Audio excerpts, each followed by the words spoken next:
long time after God had created the world and made man and all the animals and birds, he noticed that people were no longer kind to each other and that they didn't obey God anymore. So he was angry. But God did see one man in the world who was kind and good and who obeyed the Lord's word. This man was Noah. So God appeared to Noah, and he let him hear his voice. And the Lord said, "Behold, I will cause it to rain upon the earth 40 days and 40 nights. I will bring a flood the earth to destroy all flesh, and everything that is in the earth shall die." But God told Noah to build an ark and to take 2 of every animal in it with him to keep alive during the storm. And when Noah had heard God's voice, he was grateful, and he set to work right away to build the ark. This was a great boat with many, many rooms in it. When Noah finally finished it, he went out into the fields and woods, for he had to talk to all kinds of animals and birds. He talked to the lion and the wild horses. He talked to the pigs in the barnyard and the elephants in the jungle and the cute little kittens in his own house.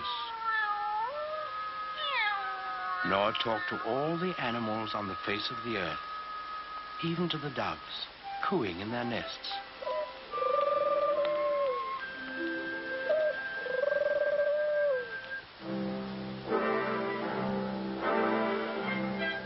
And Noah picked a mother and a father of each kind of animal and bird, and he told them to come to the ark. Well, when they were all gathered there, you can imagine what kind of a noisy crowd poor Noah had on his hands.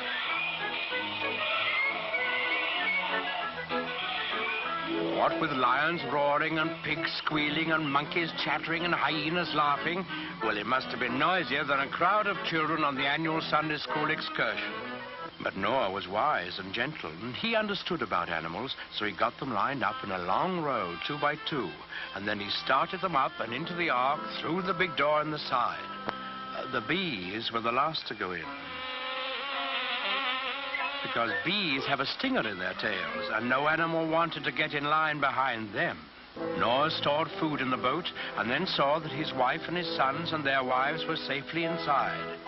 Then he shut the big door behind him and he bolted it so that no one could get.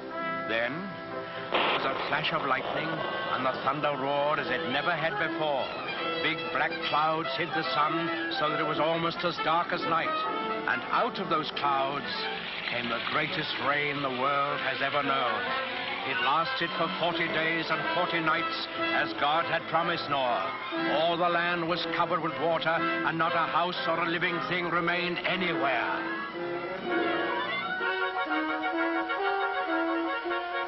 But Noah's ark floated on the surface of the waters, and he and his family and the animals who were in the ark with them were saved. On the 40th day, the rain stopped and the sun came out. The waters that had covered the earth began to flow back into the oceans and the rivers, and the ark came to rest on the peak of a mountain. But Noah wasn't quite sure that there was enough dry land for all his animals to live on. So he took one of the doves and let it fly out of the window. In a little while, it came back, and in its beak, the dove carried the branch of an olive tree. Noah knew that this must be a sign from God that he had restored quiet and peace to the world.